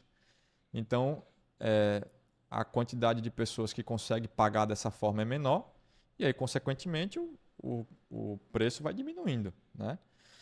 Então, eu acho que esse fenômeno, de fato, pode aumentar nesse momento, né? Mas que talvez uma grande parcela dessa explicação seja essa. Uma grande parcela dessa explicação seja essa. e que possivelmente se intensifique, inclusive, no ano que vem. Mas eu vou, nesse momento aqui de hoje, talvez aí esteja chegando na parte final, né? Para trazer uma sardinha um pouquinho para o nosso lado. Em que sentido?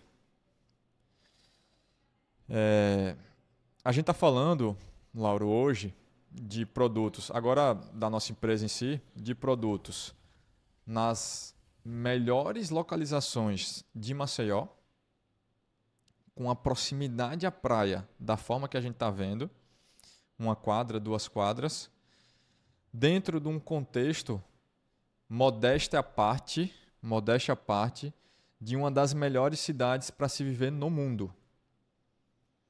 E eu digo isso com uma certa propriedade.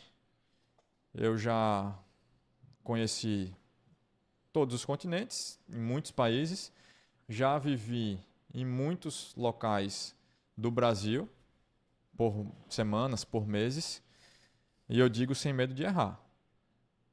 A condição de vida que Maceió oferece é difícil de se encontrar. E aí, consequentemente, você está numa orla daquela, que é um trecho finito, com produtos da nossa qualidade, eu não diria que vender a 20 mil é uma loucura. Até porque, pessoal, mercado é rei. Então, cedo ou tarde, o mercado se acomoda. Pode estribuchar, pode falar o que for. Quem disse o preço é esse ou não, é mercado. Em função da qualidade, em função do retorno, em função do produto.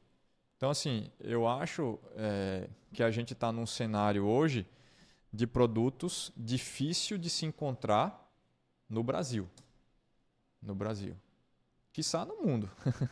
Quiçá no mundo. Com a vista que a gente tem, com a orla que a gente tem, com o nível relativo de segurança que a gente tem. Porque hoje nem a Europa mais é segura. Minha mãe foi assaltada em Londres. Minha mãe mora no Brasil há 63 anos, nunca foi assaltada no Brasil, foi assaltada em Londres, por exemplo, esse ano.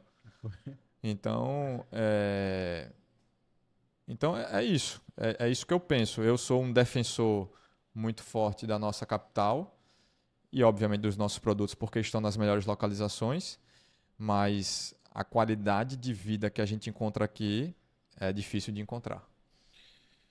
Cara, vamos aqui nessa outra pergunta. Até quando os aluguéis vão continuar subindo? Essa bolha vai estourar? Mesma resposta, Laurão. Mercado é rei. Só vai subir até o momento que tiver alguém para pagar. Só vai subir até o momento que tiver alguém para pagar.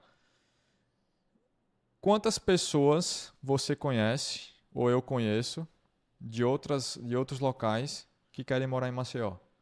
Que querem morar na Ponta Verde? Que querem morar perto da praia? O que a pandemia proporcionou para a gente de pessoas querendo vir para cá, que conseguem fazer um trabalho remoto? Eu não gosto nem de falar muito do caso Braskem, tá? Porque eu acho que é um fator mais triste, que obviamente contribuiu, ninguém pode negar. Mas vamos falar desses outros fatores que são inegáveis também e que realmente a gente vai ter isso, na minha opinião, digamos assim, regulado pelo mercado, mas na minha avaliação, temos muito potencial. Temos muito potencial. Eu morei 7 anos em Balneário Camboriú, onde está se vivendo hoje um cenário de mercado imobiliário de R$100 mil o metro quadrado. Pirâmide financeira pra caralho. Pirâmide financeira pra caramba. Obviamente que um cenário econômico totalmente diferente do nosso, mas qualidade de vida, belezas naturais, custo da gente é potencial infinito. Cara, essa questão dos aluguéis. Mas dá sua opinião também, eu quero ouvir você nesse assunto. Eu enxergo uma forma do mercado, de como o mercado vai se regular. Depois você me fala se você concorda ou não.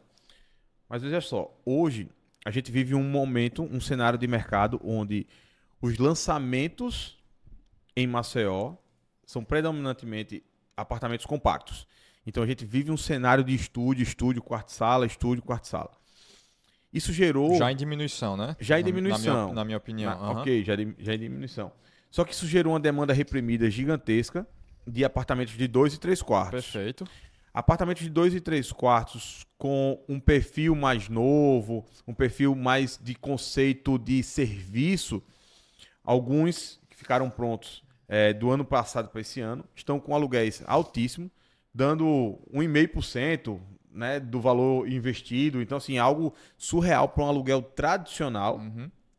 E o que é que vai acontecer? A gente está falando que essa demanda reprimida fez com que todo mundo procurasse esses imóveis. Não tem esses imóveis no mercado, não estão sendo lançados. Perfeito. Consequentemente, é uma demanda que vai continuar existindo. O preço vai subir. Com a regulação da reforma tributária, o proprietário ele vai colocar isso no preço. Os imóveis vão subir mais ainda os aluguéis. Então a gente está falando de um cenário que é apartamento de 2 e 3 quartos. Eu acredito muito que no próximo ano a gente vai ver esse elevador aqui. Só que aí tem um detalhe. Nesse meio do caminho, a projeção para o primeiro trimestre do ano que vem é começar a queda da Selic. Quando eu começo a queda da Selic, eu já vejo a movimentação para entrega de crédito. E aí quando o crédito começa a chegar mais barato, essa conta aqui vai regular o mercado. A parcela do financiamento começa a ser mais barata do que o valor do aluguel.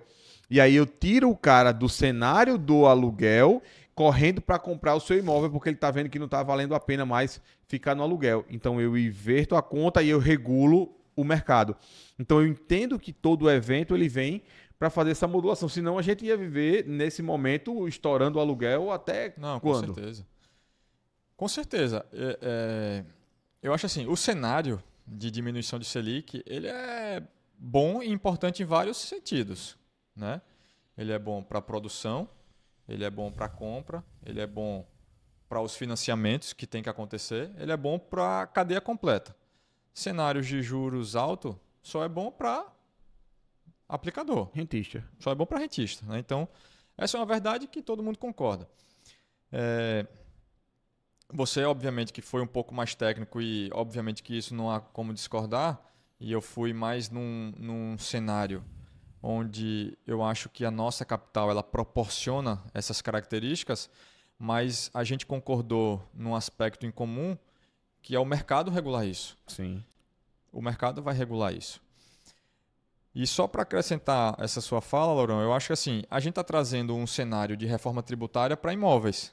Mas não nos esqueçamos que a reforma tributária é para todo mundo. Sim.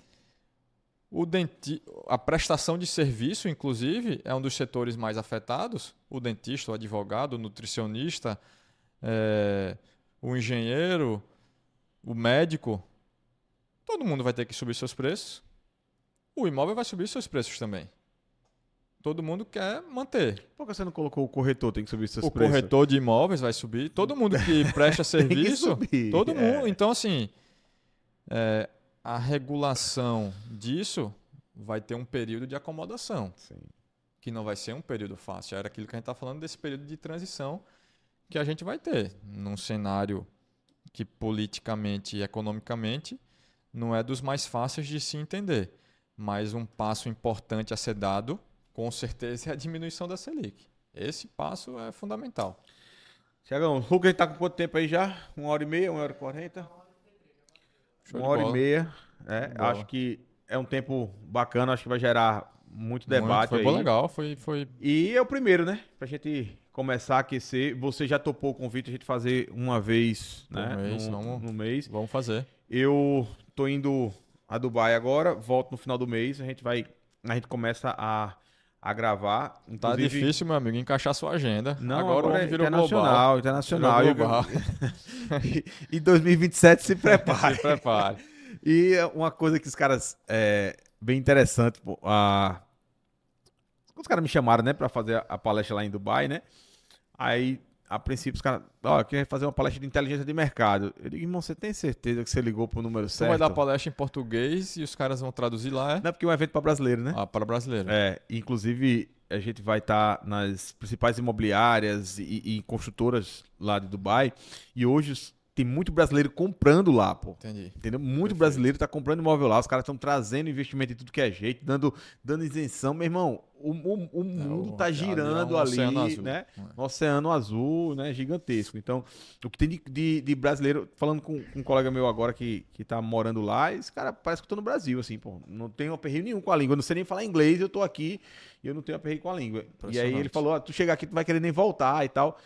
E aí quando eles falam, não, vai fazer a palestra, eu disse, pô, inteligência de mercado, meu amigo, tô num mundo aí completamente diferente, mas a visão dos caras é a questão da inteligência de mercado para assertividade, para performance. Impressionante. Né? Como a gente enxerga hoje o produto de dizer assim, não vou trabalhar com todos, eu vou trabalhar com o melhor. E pensando nisso a longo prazo, porque a curto prazo é uma bosta para mim. Se eu tivesse todos os produtos na minha prateleira, eu poderia estar vendendo 100 apartamentos no mês. Mas eu prefiro vender 100 apartamentos de um prédio. Uhum. Só que em um prédio, eu só lanço 2, 3 no ano. Exato. Só que isso, a longo prazo, eu crio realmente uma identidade de dizer assim, né? ó, aqui é confiável. Se esse Isso, selo com tá certeza. nesse produto, pode comprar porque você vai ter resultado. E agora eu tenho meu primeiro case, que é o Promenade 3. A partir de outubro, eu estou falando de um prédio que a gente lançou junto e trouxe um case de resultado para o cliente. Eu entrei como investidor. Daqui a um ano eu tenho um Ciclo case completo. para mostrar assim o cliente, ó, eu estou alugando por temporada, eu tenho essa rentabilidade aqui. Então, tá aqui o meu próximo produto. Em agosto tem outro. Então, assim, Perfeito. daqui a mais ou menos 5, 10 anos, eu tenho uma carteira de cases aí para mostrar e eu tenho todos os cenários mapeados. Então, a longo prazo, o jogo é muito bom. A curto prazo é muito ruim para mim, mas eu tô aqui, né, batalhando, abrindo outras portas ali pra gente se comunicar. Com certeza. E, cara, eu queria agradecer demais, porque você é um monstro no mercado, tanto como pessoa, como profissional.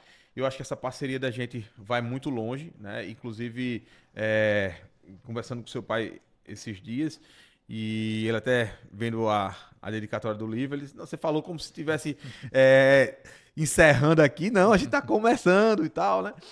E eu acho que a gente tem muito a entregar para esse mercado de informação, de transparência, de mudar a cabeça de corretores, de incorporadores e muito mais dos clientes, né? De entender o que vale a pena ou não, porque é um mercado que se uma construtora vai mal, todo o resto sofre. Isso. A gente perde a confiança e é um setor muito sensível.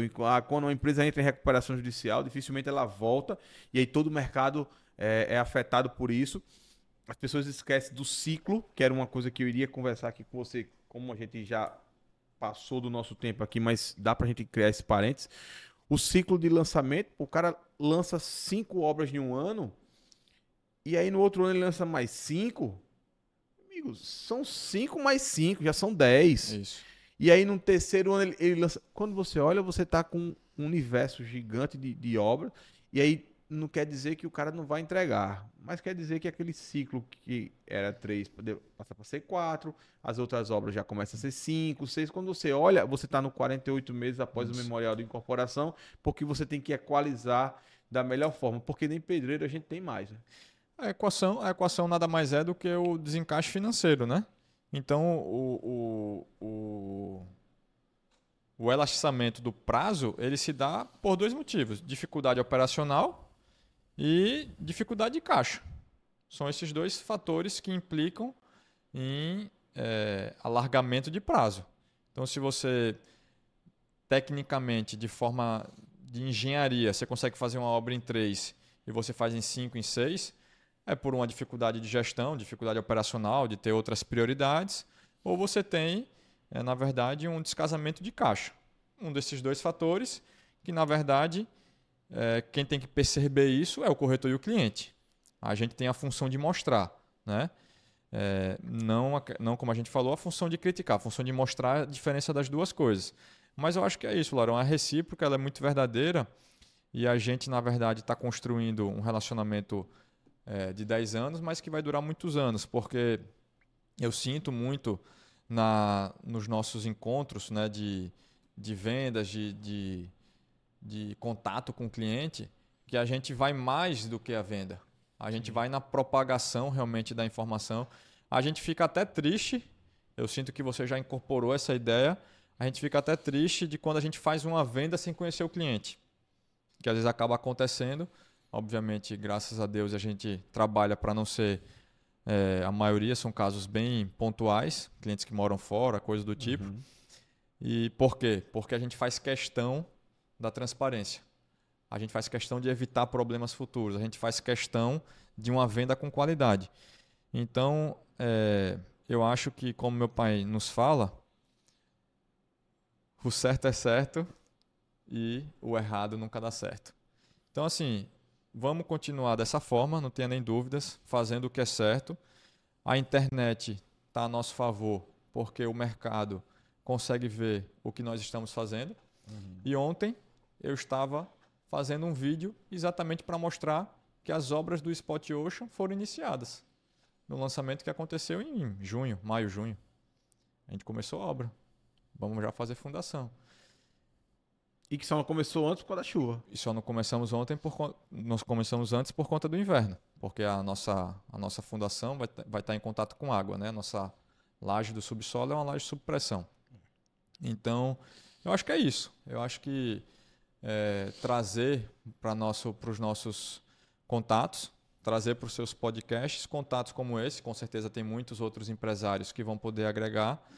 Eu ficarei muito feliz de poder acrescentar com mais alguma coisa, mas muito mais aprender do que ensinar. Vamos embora. Pessoal, espero que vocês tenham gostado.